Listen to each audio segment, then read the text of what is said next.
আমি ইন্দ্রাণী শুরু করছি আজকে। ইউনিভার্সিটির ডিগ্রি যে নিছক একটা কাগজ, তা যে কিছুই প্রমাণ করে না, বা বলা ভালো তা আছে বলেই যে কাউকে শিক্ষিত বলে ধরে নিতেই হবে তা যে নয়, সেটা আরেকবার প্রমাণ হলো আমাদের কাঁথির খোকাবাবুর কথাবার্তায়। গুরুত্বপূর্ণ বৈঠক এবং তিনি রাজ্যের মুখ্যমন্ত্রীর পদমর্যাদা সম্পন্ন বিরোধী দলের নেতা। তিনি বললেন সবকা সাথ সবকা বিকাশ চলবে না। বলতেই পারেন স্লোগান তো নরেন্দ্র মোদীর। দেশের 60% মানুষ তো আগেই জানেন ওই স্লোগান হলো 100% বিশুদ্ধ ঢপবাজি। কাজেই শুভেন্দু মোদীজির ওই স্লোগান রাখবেন না ফেলে দেবেন নাকি কেটে ছেটে নিজের মতো করে নেবেন, সেটা তো একান্তভাবেই তার ব্যাপার। তিনি বলেছেন নো নিড ফর সংখ্যালঘু মোর্চা। পাড়ার পানের দোকানে, চায়ের দোকানে এরকম আধা ইংরেজি আধা বাংলা মেশানো কথা বলে খানিক উচ্চতা পাওয়া যায়। কাঁথির খোকাবাবুর সে স্বভাব এখনো যায়নি। তিনি বললেন নো নিড ফর সংখ্যালঘু মোর্চা।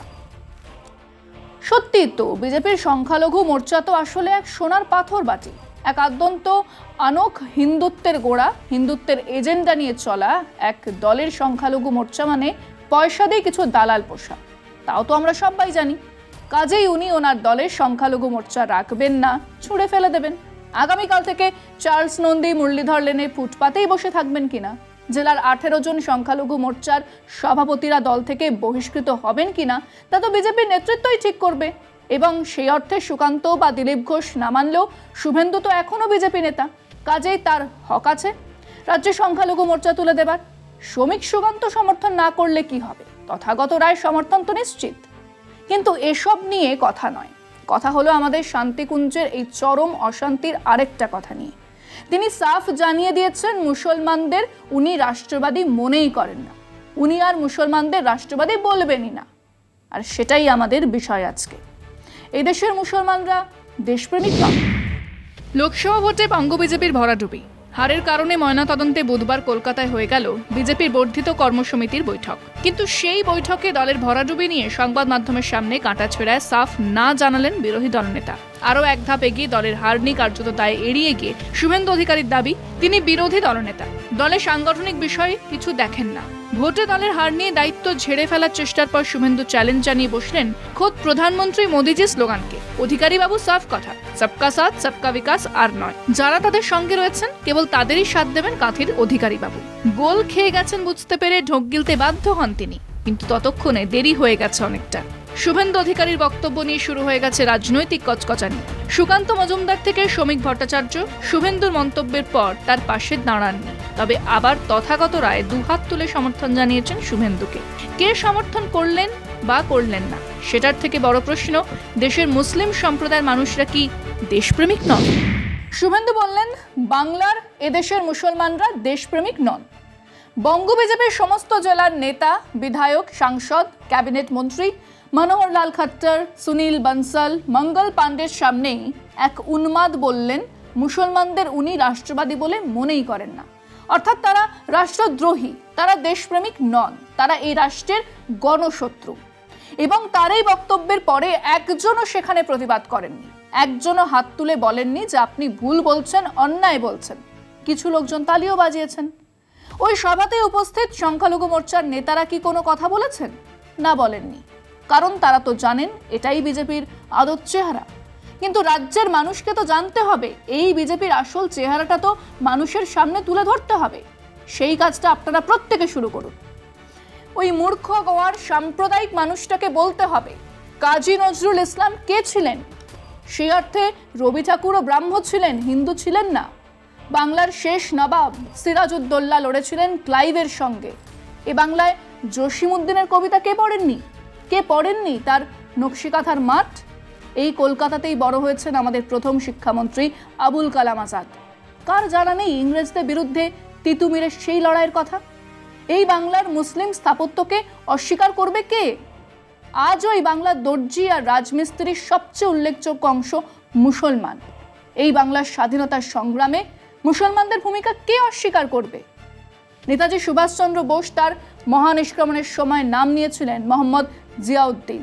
তার জার্মানি থেকে টোকিওতে আসার সঙ্গী আবিদ হাসান, তার শেষ যাত্রার সঙ্গী হাবিবুর রহমান। এটাই আমাদের বাংলার ইতিহাস, বাংলার ঐতিহ্য। আমাদের বাংলায় অনায়াসে মিশে যায় আজানের সুরের সঙ্গে মন্দিরের ঘণ্টার ধ্বনি। চেষ্টা কি হয়নি এই ভ্রাতৃত্ববোধকে ভেঙে চুরমার করার? হয়েছে তো। দেশ বিভাজনই তো ছিল সেই পরিকল্পনার সবচেয়ে বড় অংশ। কিন্তু তারপরেও এই বাংলার হিন্দু মুসলমান একসঙ্গে থেকেছে। এক সে আকাশ মায়ের কোলে যেন রবি শশী তোলে, এক রক্ত বুকের তলে এক সে নারীর টান। আজ এক আহম্মক সেই নারীর সম্পর্ককে ভাঙার কথা বলছে। আমরা আমাদের দর্শকদের কাছে প্রশ্ন রেখেছিলাম। বিজেপি নেতা শুভেন্দু অধিকারী বলছেন, মুসলমানরা দেশদ্রোহী, মুসলমানরা এদেশের নাগরিক নন, মুসলমানরা এই দেশকে ভালোবাসেন না। আপনি কি একমত? শুনুন মানুষজন কি বলছেন। মোরা এক বৃন্তে দুইটি কুতুম, হিন্দু মুসলমান, মুসলিম তো নয়নবন্দি হিন্দু তো আর প্রাণ, তো একসঙ্গে সবাই মিলে একসঙ্গে আমরা থাকতে চাই, ভালোবাসি। অ্যাপারেন্টলি দেখে মনে হয় যে তারা মুসলিম বিরোধী একটা পার্টি করে, মানে ধর্ম নিরপেক্ষতা পার্টিটা ওরা করে না, এরকম একটা ধারণা আমাদের মধ্যে জন্ম নিয়েছে। ওই ভোটে ফলাফল ওনার খুব খারাপ ফলের জন্য ওনার মাথা কোনো কাজ করছে না, ও নিজে কী বলছে নিজে বুঝতে পারছেন না, ওনার মাথা ঠিক নেই। মুসলিমরা দেশদ্রোহী একথা তো বলতে পারি না। একথা বলার অর্থ হচ্ছে আমাদের আইন সংবিধানকে অমান্য করা।